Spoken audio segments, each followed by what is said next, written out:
Please subscribe Ito Money Vlog.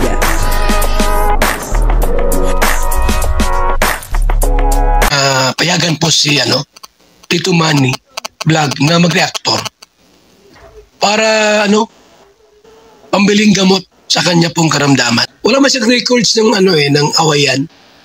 Walang record na nakipag-away ito. So okay lang yun kay Tito Manny.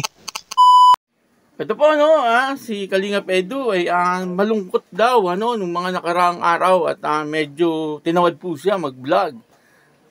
Siguro dahil po doon sa nangyari, alam naman po nating lahat na talagang may nangyari din si Kalingap Edu na nawala yung kanilang teleserye. At si Kalingap Edu ay nagsalita na siya po ay talagang medyo malungkot talaga. Papanoorin po natin yung video at bibigyan po natin ng konting reaksyon. Pero bago po yan, ako muna po ay bumabati sa inyong lahat ng magandang umaga, magandang tanghali, at magandang gabi sa inyong lahat mga kapatid. Saan man kayo ng panig ng mundo naroroon ngayon ay mag-iingat kayo palagi at pagpalain kayo ng ating Panginoon. Ayun po, dito sa Pilipinas ay alaunan ng hapon, medyo mainit ang panahon at talagang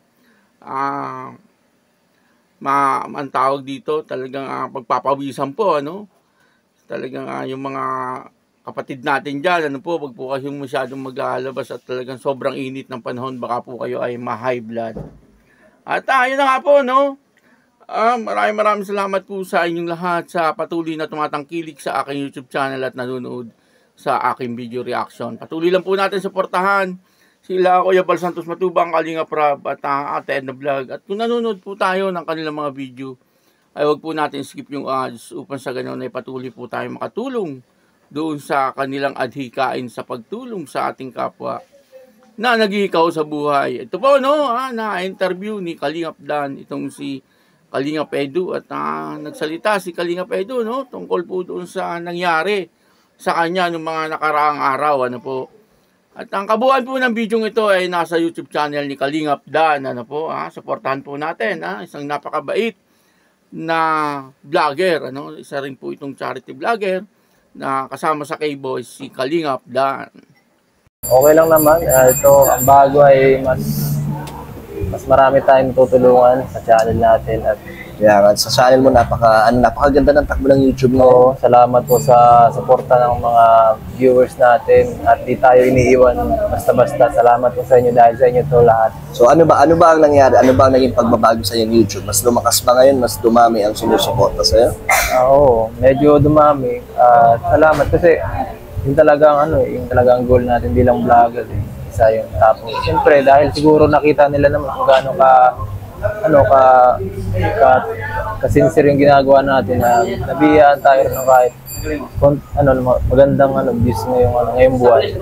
So yung sipag mo, yung pagtsatsaga mo, nagbubunga na. Oo, salamat. Edu, gusto ko nang kamustahin ito on behalf of Edrica fans. Pero hindi natin ibabalik yung nakaraan. Hindi ko naman i-open up yun.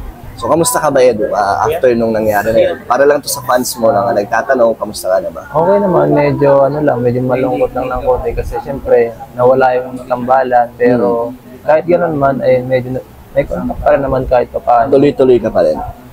Pero naapektuhan ka sa yung sarili, nalungkot ka rin talaga. Oo naman siya, kasi bigla rin tayo, bigla-biglaan tayo. Kahit ako, di ko alam na gano'n ang magiging Kahit ikaw, di mo rin talaga alam. Nung pumunta kami sa kanila at kinausap si Rod, hindi namin alam na gano'n ang sasabihin. So, paano naka-apekto to sa'yo? Anong nangyari sa'yo? Ano yung mga pagbabagong na nabalik sa'yo? Medyo talagang parang di ako tinawad ako mag-vlog ng konti. Siyempre, isa yung sa pinaka mahalaga sa natin, yung Edrica sana sa vlog, lalo na kay Rab. Siyempre, bilang kaibigan, bilang pinsan, siyempre, nahawaran ako sa kanya. At siyempre, kailangan natin respeto ang desisyon nila. Tama. So, para sa'yo ba, kung opinion mo, nanghinayang ka ba para sa kanila, yung mga tulong na nakaabang na sa kanila? Medyo nanghinayang kasi ako, ginaguide ko siya para sa kung anong okay na desisyon. Ginaguide ko rin siya at mukhang parang may sarili silang gustong mangyari kaya di na natin hawak ng ano, kung anong gusto nila. Okay. Pero may mga nagsasabi kasi, Edu, mga nababasa ko lang, may mga times ba na nakikita pa rin kayo ni Erica? Parang sa personal nyo na lang. Oo, siguro mga, parang mga, minsan once a week. Ganun. At yun po, nakapanood po natin yung video, no? At dito nga po ay sinabi ni Kalingap Edu na talagang medyo naapektuhan siya doon po sa pangyayari, no? Na nawala po yung teleserye. Ano po, hindi na po natin babanggitin kung sino yung kapareha niya doon, yung kalab team niya doon, ano? Alam na po natin lahat kung sino po yun. At ayaw na po yan pa-reactionan sa atin, ano? Kasi siyempre hindi na po siya Kalingap, ano po. At yun na nga po, no, nabanggit ni Kalingap Edu na talagang siya ay nalungkot at nawalan ng gana, no, sa pagbablog. Pero hindi naman po matagal, ano, kumbaga panandalian lang, ano po. Kasi siyempre inisip din ni Kalingap Edu yung kanyang mga tinutulungan. Tama naman po yun, ano, sabi niya ginawa niya po yung kanyang YouTube channel hindi lang po para sa iisang tao, ano, ginawa niya po yung kanyang YouTube channel para sa maraming tao. Ibig niya pong sabihin, para po yun sa kanyang mga tinutulungan, ano po. Kasi siyempre pagka naiba-vlog po niya, ano, nagkakaroon po ng mga sponsor, ano po, at ang iba po dyan talagang binibigyan niya po, no, ng pangangailangan ng kanyang naiba-vlog, ano po. At karamihan po naman sa naiba-vlog ng Kalingap, ano, katulad ni Kalingap Edu, nagkakaroon po yan ng sponsor, ano, kaya ang kanilang buhay talagang umaaluan, ano, kumbaga, katulad po, for example, nila Hana, ano, makikita po natin, ano, dumarating sa kanila ay talagang package, ano, napakarami po ng laman, ano, malalaking karton, ano po, at may nagbibigay din po sa kanila ng pera, ano, at ganoon din po si Kalingap Edu, talagang yung kanyang YouTube channel, at yung kinikita niya po rito ay para din po doon sa kanyang mga tinutulungan, ano po, at kada pupuntahan po niya at binablog niya, talaga pong binibigyan ni Kalingap Edu ng panggastos at mga grocery. Kaya, yun po, no, nakakatuwa ngayon ng takbo ng YouTube channel ni Kalingap Edu. Ano, ang sabi niya nga po, sana ma-maintain niyang ganun, ano, ang takbo ng kanyang YouTube channel. Sabi niya, kahit 1 taon lang, ano po. Pero sa palagay ko, tatagal po yan. Ano, kasi si Kalingap Edu ay isa namang mabait na vlogger at talagang makikita po natin. Nandoon din ang kanyang pagpapakumbaba lagi, ano. Huwag po nating ibas si Kalingap Edu. May mga hindi naman po lahat, may mga ilan-ilan po na nababasa ko na nagko-comment tungkol po kay Kalingap Edu. Binabas po siya, ano. Kumbaga, at ito nga po nangyari din kay Kalingap Edu na teleserye. Nagda-end na, no. Kaya lang maaga yung pagkaka-end. Kumbaga, hindi po maganda yung katapusan, ano po. Hindi po maganda yung katapusan niya at bigla po siyang naputol, ano, sa kalagitnaan pa lang. Kumbaga nandoon pa lang po, no, papunta pa lang po sa kalagitnaan bigla nang naputol.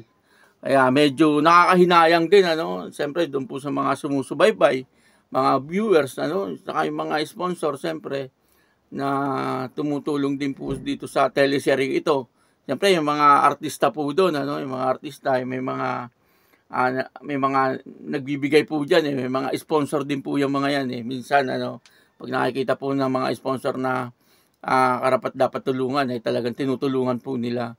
At sayang, ano, kung sabi nga ni Kalingap Dam, parang maraming nakaamba na tulong, ano, doon po sa teleserye na ito, no. Ibig sabihin, doon po sa mga gumaganap, ano, may mga tulong na nakaamba, ano, para doon po sa mga artista na gumaganap doon po sa teleserye na yon, ano, sa Edrica.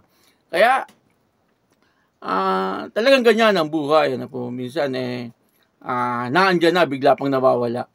Parang ganun na po ang buhay. Kaya tayo lagi po tayong handa, ano, sa lahat ng bagay.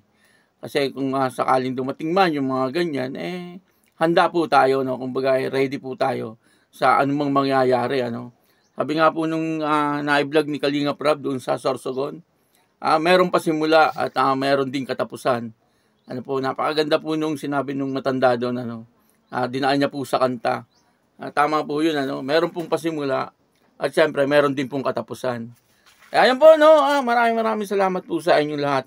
patuloy lang po natin supportahan si Kalingap Dan, si Kalingap Edu, siyempre sila Kalingap Rab, Kuya Bal at Ate Edna. At pakisuportahan na rin po ako, si Tito Manny Vlog. God bless you all. Diyos mabalos.